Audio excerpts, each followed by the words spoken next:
Well, that ain't good. Yeah, that is I think they call it buffering, or anyway, it absorbs vibration in the PTO or drive shafts of a bush hog. Not bush hog brand, but a bush hog type mower. That's what it's supposed to look like. So when it's installed, it looks like that.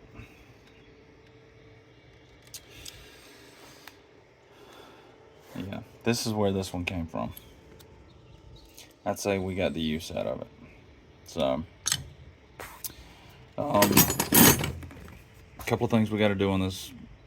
We're working on a 10-foot house mower. As you can see, we're missing one of the travel wheels right there. When this mower disintegrated, a couple things happened. I don't know if it caught a stump or something, but it bent this drive wheel right here. So we've straightened that out. We got to get it put back on. The pads up here and the piece of metal disintegrated. It actually threw a piece of steel into the back window. Thank God it didn't break it. So we've got to fix that, and then you can see it's pushed in here and here. I don't know what the heck happened, but we've got new blades for it, and I'm thinking the new blades are going to hit, so we're going to have to straighten that out. So yay, let's get started. So these are factory original. This is the way it came from the factory. You can see the castle nuts, the Carter keys, all that. This side has been rebuilt. You know, Teflon lock nuts, that one and this one. So this side hasn't been rebuilt. So what I did, went in, took the Carter key out. These were just basically hand tight at that point. Took them out, and I was able to get what was left of this out. So now we'll get the new part lined up and try to get it bolted in. We're replacing all the hardware with new hardware as well. I don't want to put any of the old stuff back in it for fear that it's going to fail again. So let's see if we can get this lined up. There we go. All right.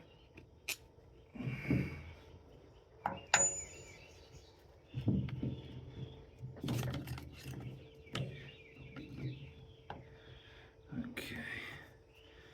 So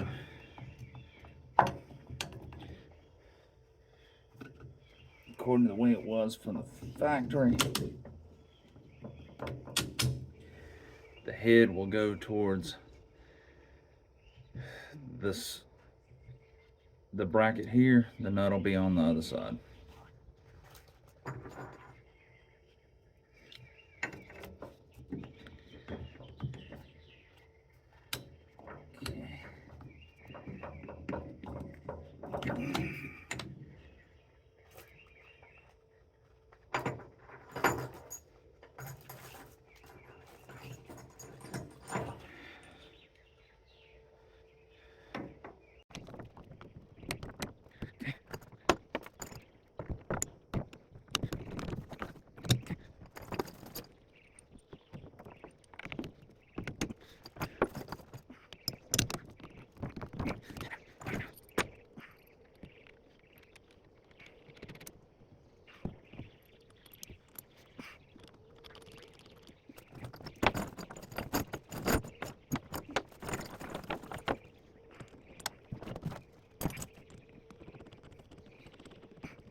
And then the way it always goes, you get to the last bolt and you're missing something. A washer, a log nut, something.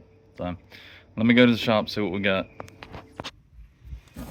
Alright, so there it is. I didn't have any lock nuts, so I used lock washers, and then I also put some thread lock on it. So now, I don't know much about these mowers. This is a house mower, not I'm not sponsored by them. It's what we have on the farm. And I've never dealt with this kind of a setup, so I'm not sure if they're supposed to be tightened in a specific pattern. I don't know if they're supposed to be centered a certain way or something like that. I guess when I turn it on and I see what kind of vibration I've got, that'll answer that question. But if any of you know anything about them or have any suggestions, please leave them in the comments below. We'll see what happens.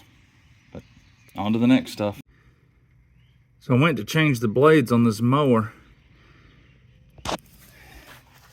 and I've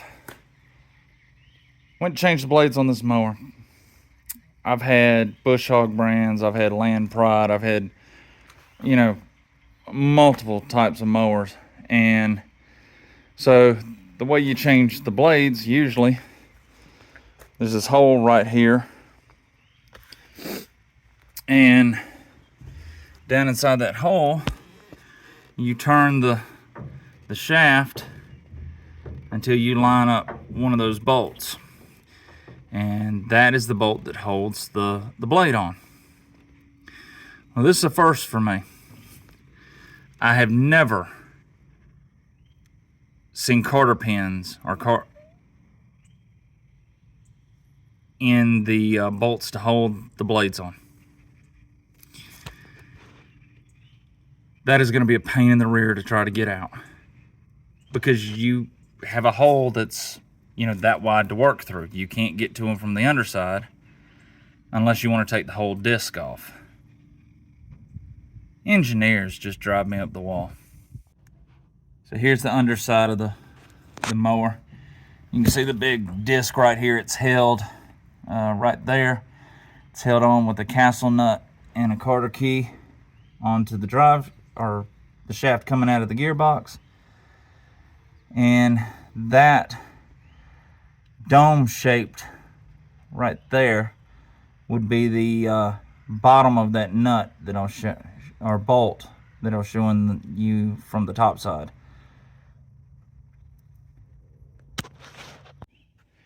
But that also means most likely these blades have never been changed on this mower, so yay me.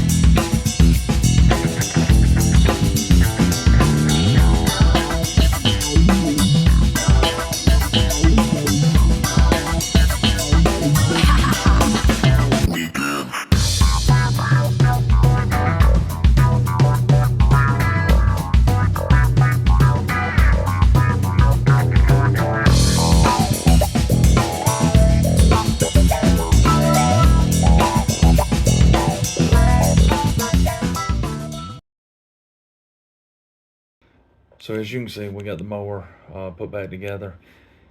Sorry about the filming on replacing the blades, but it took somewhere in the neighborhood of about 2 hours to try to get the Carter keys out and get those